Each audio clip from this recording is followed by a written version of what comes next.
Hi students, welcome to my class. In today's class, we are going to see Supplementary Reader 1, God Sees the Truth But Waits, written by Leo Tolstoy. In this story, the main character is Aksiano. He was a young merchant. He decides to go to a fair called Nizhny Fair. His wife asks him not to go to the fair on that day, but he goes. On the way to the fair, on that night, he stays in an inn. Inn means hotel. Another merchant also stays with him. The next day, in the early morning, he starts from the inn, and on the way to the fair, he was caught by the police. The police searched his things and found a blood-stained knife from his bag. He was arrested for killing the other merchant with whom he was staying in the inn. He was sent to the prison in Siberia, and he spent 26 years there. His hair grew grey and he became very old. After several years, another gang of prisoners came to that prison, in which there was a man called Makar Semyonich. Actually, he was the main true killer of that merchant. For that, Aksiano was suspected. As Aksiano knows this, and he was praying always in the prison, Makar Semyonich felt very sorry for that, and he accepted the truth. They expected the orders for releasing of Aksiano, but before the orders came, Aksiano was dead in the prison. This was the story, and we shall see this story in detail in the next video. Okay? Supplementary Reader 1, God Sees the Truth But Waits, written by Leo Tolstoy. Leo Tolstoy was born on September 9, 1828 in Tula province, Russia. He was best known for the novels War and Peace, which was written in 1869, and Anna Karenina, which was written in 1877. And he was often cited as pinnacles of realist fiction. Pinnacles means the topmost. You know what is fiction? புனையப்பட்ட கதைகள். So புனையப்பட்ட கதைகள் அப்படினாலே இவர்தான் the best. He first achieved literary award in his 20s with his semi-autobiographical trilogy. Trilogy means a group of 3 novels. It was childhood, boyhood and youth. And Sevastopol Sketches, which was another novel based upon his experiences in the Crimean War. What is Crimean War? The Crimean War was a military conflict fought from October 1853 to February 1856, in which Russia lost to an alliance made up of France, the Ottoman Empire, the United Kingdom, and Sardinia. The immediate cause of the war involved the rights of Christian minorities in the Holy Land, then a part of the Ottoman Empire. Tolstoy's fiction includes dozens of short stories and several novellas such as The Death of Ivan Ilyich, Family Happiness, and Haji Murad. He also wrote plays and numerous philosophical essays. Tolstoy died on November 20, 1910 in Astapovo, Russia. If you were punished for a prank your classmate played, how would you react to the situation? Do you understand what I am saying? You are punished for a mistake or a wrongdoing that your friend had done. How will you react to that situation? There are 2 options for you. While many would seek vengeance or feel sorry for themselves, some may put their trust in God, forgive others for the wrongs done to them, and move on in life. What is your take on this? அதாவது பலர் அந்த சுச்சுவேஷனில் அவங்கள பழி தீர்க்க நினைப்பாங்க, அல்லது அந்த தப்பு செஞ்சவங்களை நினச்சி வருந்தி அவங்கள உணர வைக்கிறதுக்கு முயற்சிப்பாங்க. சிலர் தன்னுடைய நம்பிக்கையை கடவுளிடம் வெளிப்படுத்துவாங்க. தனக்கு எதிராக குற்றம் புரிந்தவங்களை மன்னிக்கலாம் மற்றும் வாழ்க்கையை தொடரலாம். இதில் நீங்கள் என்ன பண்ணுவீங்க அந்த சூழ்நிலையில்? இந்த லெசனில் அக்சியானோ அப்படிங்கிற ஒரு மர்ச்சன்ட் தனக்கு ஏற்பட்ட, அதாவது தான் செய்யாத ஒரு குற்றத்துக்காக தண்டனை அடைகிறாரு.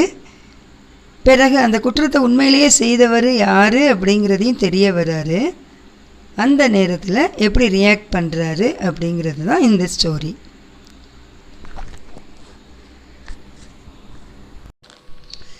The characters and their roles of the story. Ivan Mitrich Aksianov. He is the innocent merchant, a protagonist. A protagonist means the main character of the story. Aksionov's wife. She dreamt a bad omen. Bad omen means ketta saganam. Makar Semyonich. He is the villain of the story. The merchant murdered. He stayed with Ivan. The police officer, 2 soldiers, Aksionov's children, prison authorities are the other characters of the story. God sees the truth but waits is a story about faith, forgiveness, freedom and acceptance of a young merchant named Aksionov. He was sent to prison for a crime he did not commit. In the town of Vladimir lived a young merchant named Ivan Mitrich Aksionov. He had 2 shops and a house of his own in this city, Vladimir. Aksionov was a handsome, fair-haired, curly-headed fellow, full of fun and very fond of singing. When quite a young man, he had been given to drink and was riotous when he had had too much. Riotous means wild and full of fun. But after he married, he gave up drinking except now and then. One summer, Aksionov was going to the Nizhny fair, and as he bade goodbye to his family, his wife said to him, "Ivan Mitrich, do not start today. I have had a bad dream about you."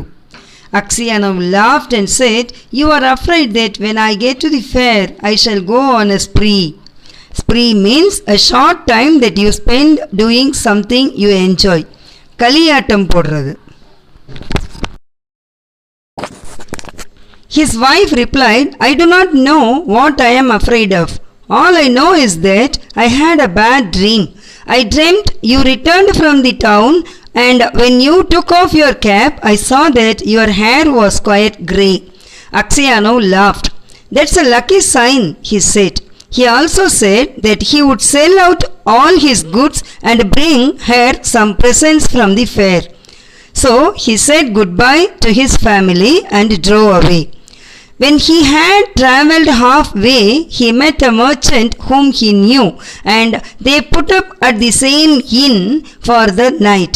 Inn means hotel. They had some tea together and then went to bed in adjoining rooms. It was not Aksionov's habit to sleep late, and wishing to travel while it was still cool, he aroused his driver before dawn and told him to put in the horses. Then he made his way across to the landlord of the inn, who lived in a cottage at the back, paid his bill and continued his journey. When he had gone about 25 miles, he stopped for the horses to be fed. Aksionov rested a while in the passage of the inn, then he stepped out into the porch and, ordering a samovar to be heated, got out his guitar and began to play.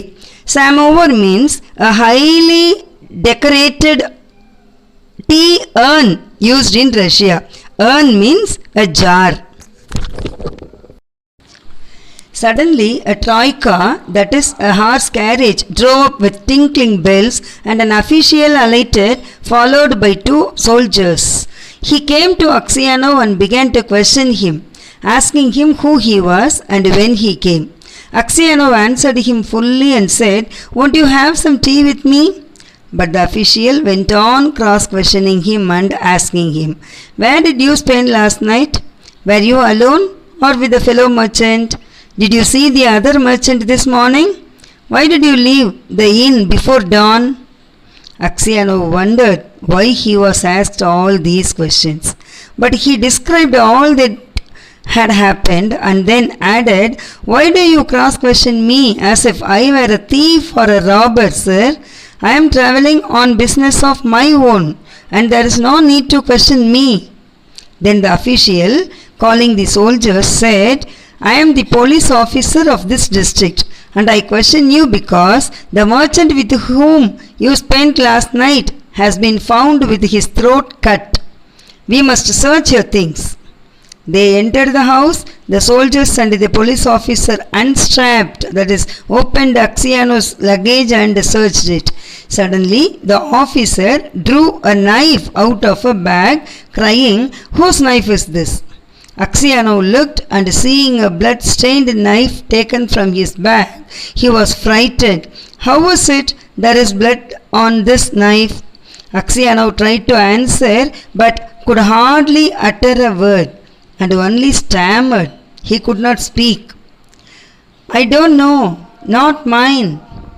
Then the police officer said, "This morning the merchant was found in bed with his throat cut. You are the only person who could have done it. The house was locked from inside and no one else was there. Here is the blood-stained knife in your bag, and your face and manner betray you." உன் முகமே உன்னை காமிச்சு கொடுக்குது, நீ தான் கொலை பண்ணியிருக்கணும் அப்படின்னு சொல்கிறாரு அந்த officer. "Tell me how you killed him and how much money you stole," the officer asked. Aksionov swore, that is, he promised he had not done it, that he had not seen the merchant after they had had tea together, that he had no money except 8,000 rubles of his own, and that the knife was not his. But his voice was broken, his face pale, and he trembled with fear as though he went guilty.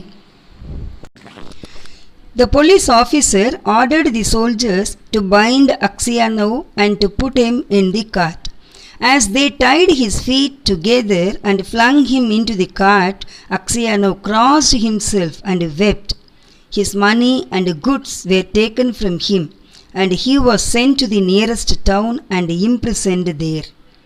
Enquiries as to his character were made in Vladimir. The merchants and other inhabitants of that town said that in former days he used to drink and waste his time, but that he was a good man. Then the trial came on. He was charged with murdering a merchant from Ryazan and robbing him of 20,000 rubles. His wife was in despair and did not know what to believe. Her children were all quite small. One was a baby at her breast. Taking them all with her, she went to the town where her husband was in jail. At first, she was not allowed to see him, but after much begging, she obtained permission from the officials and was taken to him. When she saw her husband in prison dress and in chains, shut up with thieves and criminals, she fell down. That is, she was disappointed and did not come to her senses for a long time. Then she drew her children to her and sat down near him. She told him of things at home and asked about what had happened to him. He told her all, and she asked, "What can we do now?" Aksionov said, "We must petition the Tsar not to let an innocent man perish." Perish means die, to die. His wife told him that She had sent a petition to the Tsar, but it had not been accepted. Axiano did not reply but only looked very sad. Then his wife said, "It was not for nothing. I dreamt your hair had turned grey.